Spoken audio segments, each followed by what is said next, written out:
আসসালামু আলাইকুম সুপ্রিয় ভিউয়ার্স, সবাই কেমন আছেন? নিশ্চয়ই ভালো থাকেন, সুস্থ থাকেন, এটাই কামনা করি। আজকে এখন আপনাদের সঙ্গে যে রেসিপিটা শেয়ার করছি, কেএফসি স্টাইলের একটা চিকেন রেসিপি করবো। এর ক্ষেত্রে আপনাদের ফেরদৌসি কিচেন থেকে স্বাগত জানাচ্ছি। কেএফসি স্টাইলের হচ্ছে চিকেন ফ্রাই। আমার ছেলে অনেকদিন ধরে বলছে, বাট আমি অসুস্থতার কারণে করে দিতে পারছি না। আজকে ট্রাই করছি। আপনারা একটু প্লিজ ভিডিওটা প্রথম থেকে শেষ পর্যন্ত দেখবেন, সঙ্গে থাকবেন। আমি কিছু লেগ পিস নিয়েছি পুরোটাই, আর সঙ্গে পুরো মানে ব্যাক সাইড পুরোটা নিয়েছি। এটা এভাবে পিস করে নিয়েছি। এটাকে একটু কেটে নিব এভাবে ছুরি দিয়ে প্রত্যেকটা, তাহলে এটা খেতে ভালো হবে। লেগ পিসগুলো এরকম করে নিয়েছি, কেটে নিব এভাবে প্রত্যেকটা কেটে মাংসগুলো এভাবে কেটে দিব যাতে হচ্ছে মশলাগুলো যায়। দুইটা মুরগি থেকে এইভাবে পুরোটা কেটে দিচ্ছি। এখন আমি এর মধ্যে সব ধরনের মশলাগুলো অ্যাড করব, বলে দিব আপনাদের সঙ্গে। সেক্ষেত্রে মাংসগুলো আগে কেটে নিয়েছি আর সব কিছু মশলার পাশে রেখে দিয়েছি। এখন মাখিয়ে নেব। একে একে সব মশলা মিক্সড করব। আদা রসুন পেস্ট করা, পেঁয়াজ পেস্ট করা, এটা দিয়ে দিব সামান্য লবণ, খুব বেশি লবণ দিব না কারণ এখানে সসেস ইউজ করব। হাফ চামচ লবণ দিলাম। দিয়ে দিব হচ্ছে হলুদ গুঁড়া হাফ টেবিল চামচ,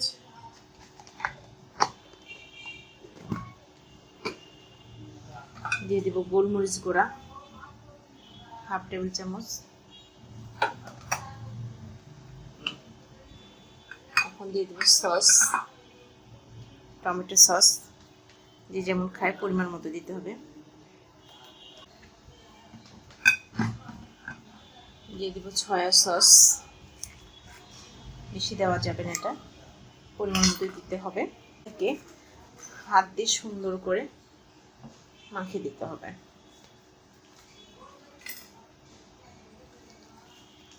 এভাবে আমি প্রত্যেকটা মাখিয়ে রাখবো যেন কেটে নিয়েছি কাটারগুলোর ভিতরে ঢুকে যায়। এটা মেরিনেট করে আধা ঘন্টা রেখে দেবো। আমি এর মধ্যে একটু সরিষার তেল অ্যাড করব, কারণ যখনই কোনো কিছু মেরিনেট করবো না তখন একটু তেল দিলে মেরিনেট না একদম পারফেক্ট হয়। এভাবে মেখে সুন্দর করে মাখিয়ে নিতে হবে এবং লবণটাও পরিমাণ মতো দিয়েছি, কারণ হচ্ছে সয়া সসে লবণ না থাকে, এর জন্য কম লবণ দিলে হবে। এভাবে মাখিয়ে ঢেকে রাখতে হবে আধা ঘন্টার মতো। এখন আমি এটি দিয়ে দিব। অন্য কাজটা করতে হবে, সেক্ষেত্রে ময়দা নিয়ে নিব। যদি কম বেশি চাপড়া করে নিতে পারেন, আমি হচ্ছে 6টা করব, সেই পরিমাণ ময়দা নিচ্ছি 2 কাপ। আমি ময়দা ইউজ করতেছি। কর্নফ্লাওয়ার দেব 1 টেবিল চামচ। ব্রেড কাম বা বিস্কিটের গুঁড়া, ব্রেড কাম কিংবা বিস্কিটের গুঁড়া যদি আপনার বাসায় না থাকে, পাউরুটি খাই যেটা আমরা, সেটা একটু কড়া করে ভেজে আপনার এর মধ্যে দিতে পারেন। আমি ব্রেড কাম করে নিচ্ছি, পুরোটাই দিয়ে দিলাম এর মধ্যে। এটাকে সুন্দর করে মাখিয়ে নেব।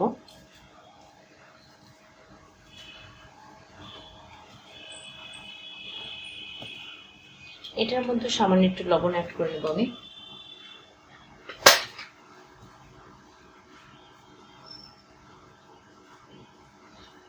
এটা ভালো করে মিশিয়ে নিলাম। এখন যেটা করব, এটাকে সাইডে সরে রেখে আমি যে স্টিমের মধ্যে প্রলেপ দিব সেটা এর মধ্যে দিয়ে দিচ্ছি। এটা এভাবে সাইড করে নেব। 1 কাপ পরিমাণ গরুর দুধ নিব, খুব বেশি নিব না। এর মধ্যে এখন দিব যেটা, আমি গরুর দুধটা আগে গরম করে রেখেছিলাম, ঠান্ডা করে নিয়েছি। বাটিগুলো একটু সরিয়ে নিলাম। ডিমটা আগে ফেটিয়ে নিব। এখন একটা ডিম দিচ্ছি।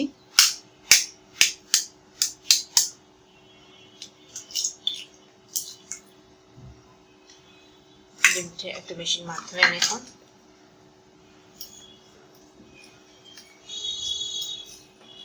একটু মাঝে ফেটে নেব, যতটা ফাটানো ভালো হবে ততটা ভালো হবে। এখন এক এক করে এদিকে আমি মানে চিকেনটাকে ম্যারিনেট করে রেখে দিয়েছিলাম,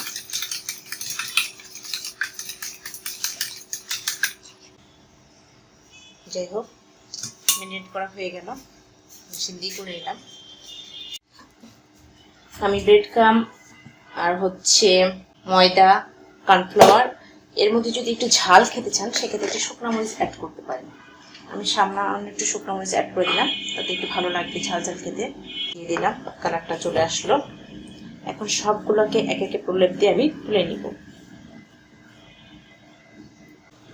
এখন এক পিস করে মাংস আমি চিকেনগুলোকে আমার আধা ঘন্টা ম্যারিনেট করা হয়ে গেছে। এখন এটার মধ্যে একটু করে ব্রেড ক্রাম্ব করে নেব। আবার বাম হাতে করছি, কারণ এক হাতে করলে পরে এটার মধ্যে হচ্ছে হবে না।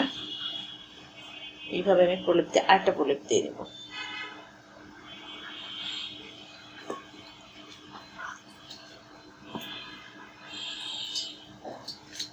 এক হাতে এটা করবো, বাম হাতে এটা করে প্রত্যেকটা জিনিস এভাবে আমি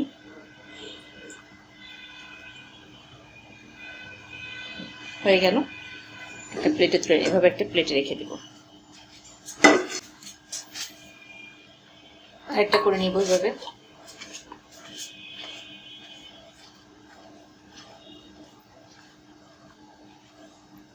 ভালো করে প্রলেপ দিতে হবে, তাহলে ভালো করে লাগবে।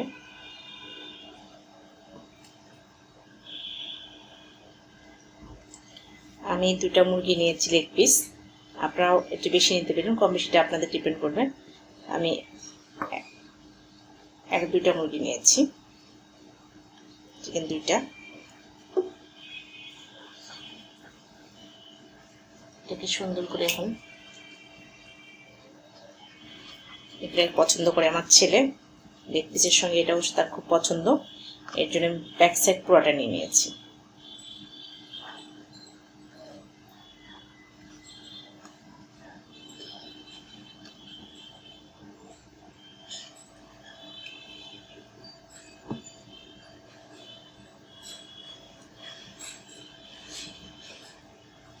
এভাবে সবগুলো আমি এক করে করে ফেলবো।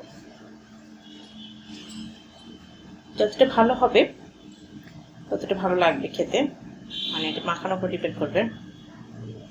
ঝরিয়ে নিলাম, এভাবে সবগুলো করে নিচ্ছি। এদিকে আমার প্রসেসিং কাজগুলো সব হয়ে গেছে, রেডি করে নিয়েছি সবগুলো পিস, লেগ পিস প্লাস বন সামনে পেছনে যে বন পিসটা থাকে সেগুলা। এখন আমি গ্যাসে চুলাটাকে ধরিয়ে দিয়েছি। এখন দিয়ে দিব হচ্ছে তেল, তেলটা ডুবো তেলে ভাজতে হবে, পুরো তেল দিয়ে দিব।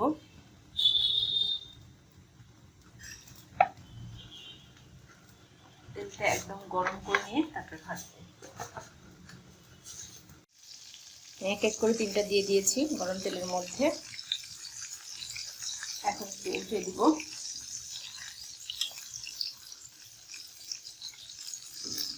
উল্টে পাল্টে একটু ভাজতে হবে, নাহলে এক সাইড হয়ে যাবে, আর সাইড হবে না।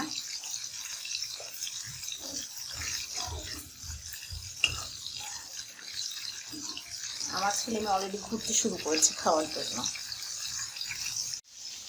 সাবধানে ভাজতে হবে যেন পুড়ে না যায় আর গায়ে ছিটে না আসে, এই দিকে খুব খেয়াল রেখে ভাজতে হবে।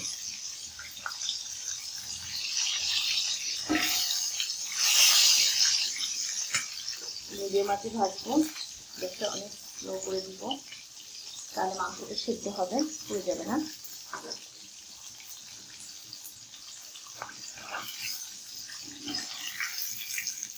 তুলে দেবো এখন, উল্টে পাল্টে ভাজে নিয়েছি, হয়ে যাচ্ছে।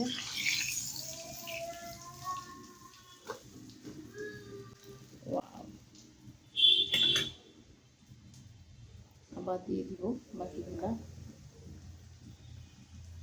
সুন্দর একটা স্মেল বের হয়েছে, এটা আমার খেতে ইচ্ছা করছে নিজে। অবশ্যই তেলটা তুলে নেওয়ার জন্য কিছু কিছু ইউজ করবেন।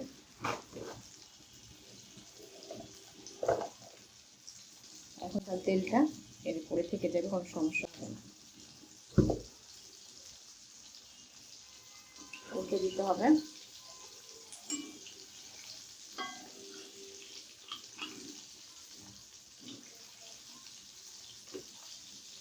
ফ্রেশ হয়ে গেল, সবগুলো ভাজা হয়ে গেলে এভাবে একটা আছে ওটা ভেজে নিব। সবগুলো ভেজে নিয়েছি। উফ, এখন মজা করে খাবো সস দিয়ে। আর একটা আছে, এটাও ভেজে নিব। ছেলে মেয়ের উপর ভেজে গেছে, ওরা খুব ঘোরাঘুরি করছে, এখন এই খেয়ে নেব।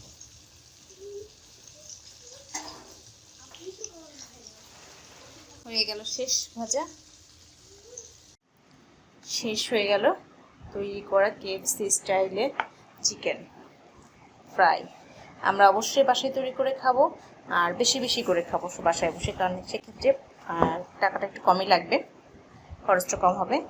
এখন আমরা খাবো যেটা 2 পিস করে খেতে হবে, এরকম 1 পিস, লেগ পিস একটা, সঙ্গে সস দিয়ে মজা করে। কে খাবেন জানেন? আজকে আমার মেয়ে খাবে সস দিয়ে। শেষ হয়ে গেল খাওয়া। সবাই মিলে আপনারা বাসায় বসলেন, আমাদের অলরেডি খাওয়া শুরু হয়ে গেছে। আপনারা বাসায় সবাই মিলে খাবেন, দেখবেন ভালো লাগবে। আর সবাই মিলে যে কোনো জিনিস খেতে ভালো লাগে। ভালো লাগলে অবশ্যই লাইক কমেন্ট করবেন, শেয়ার করবেন, প্লিজ আমার চ্যানেলটাকে সাবস্ক্রাইব করবেন, পাশের বেল আইকনে ক্লিক করবেন। সেক্ষেত্রে পরবর্তী যে রেসিপি করি না কেন বা যে মেসেজে থাক, সেটা নোটিফিকেশন আকারে সবার আগে পৌঁছে যাবে আপনাদের ইউটিউব চ্যানেলে। সে পর্যন্ত আমরা ভালো থাকবো, সুস্থ থাকবো, এমনই প্রত্যাশায়। আর সবাই নিরাপদে থাকবো। আল্লাহ হাফেজ।